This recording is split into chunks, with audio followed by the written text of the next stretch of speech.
18 ғасырда Франция орталықтандырылған абсолютті монархиялы мемлекет болды. 1774-1792 жылдар аралығында Францияны 16 Людовик басқарды. 16 Людовиктің билігі тұсында Франция өз тарихындағы бетбұрысты кезең билікке қарсы бағытталған ұлы француз буржуазиялық революциясын бастан кешті.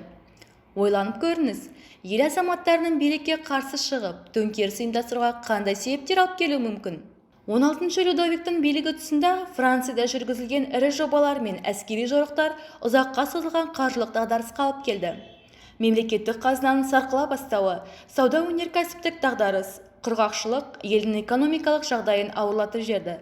Осылайша 16 Людовиктің тұсында қалыптасқан биліктің әлсіздігі, француз қоғамында жылдар бойы жүргізіліп отырған саясаттың тұрақсыздығы, таптар арасындағы қайшылықтар 18 ғасырдың екінші ширегінде орын алған ұлы француз буржуазиялық революциясына алғышарт болды. Ұлы француз буржуазиялық революциясы 1789 жылы 12 шілде күні Париждегі бас көтеруден басталды. 14 шілде күні Париж көтерілісшілердің қолына көшті. Көтерілісшілердің соңғы қимылы Бастилияны алумен аяқталды. Бұл оқиға ұлы француз буржуазиялық революциясының бастамасы болып есептеледі. Бүгінде жыл сайын 14 шілде күні Франция Республикасының ұлттық мейрамы Бастилияны басып алу күні тойланады.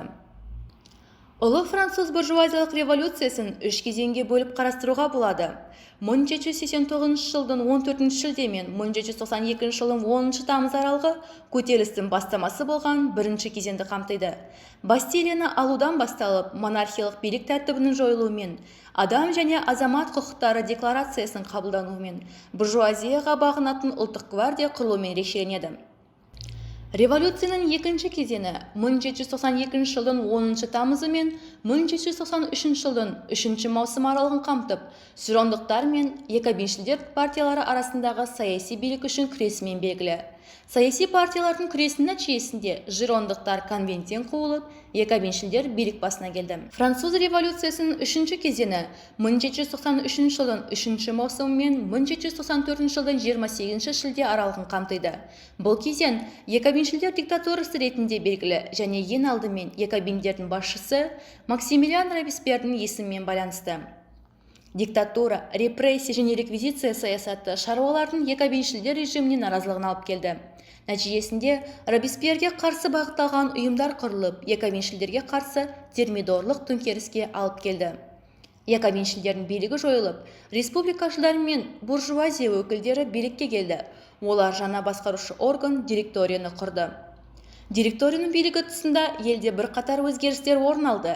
Жаңа конституция қабылданып, теңдік принциптерін орнатты. Азаматтардың сайлау құқықтарына шектеулер қойылды. Белгілі мөлшерде мүлігі бар азаматтар ғана сайлау құқығына ие болды. Директорияның билігі республикада Наполеон Бонапарттың бастамасымен өткен төңкерістің нәтижесінде 1799 жылы 9 қарашада аяқталды. Осылайша 1789-1799 жылдар аралығында орын алған ұлы француз буржуазиялық революциясының қорытындылары келесідей болды.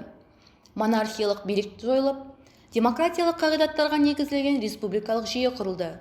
Ескі феодалдық жүйенің қалдықтары жойылды. Сайлау құқығы негізінде құрылған билік органдары қалыптасты. Азаматтардың заң алдындағы теңдігі мен ұлттық байлықты пайдалану мүмкіндігі кепілдендірілген алғашқы конституциялар қабылданды. Аграрлық мәселелер шешімін тапты. Адам мен азаматтың декларациясы қабылданды. Сіздер бүгін ұлы француз буржуазиялық революциясының алғышарттарымен, себептерімен таныс болып, революцияның басты нәтижелері туралы мағлұмат алдыңыздар. Енді ұлы француз буржуазиялық революциясының саяси, экономикалық және әлеуметтік себептерін ажыратыңыз.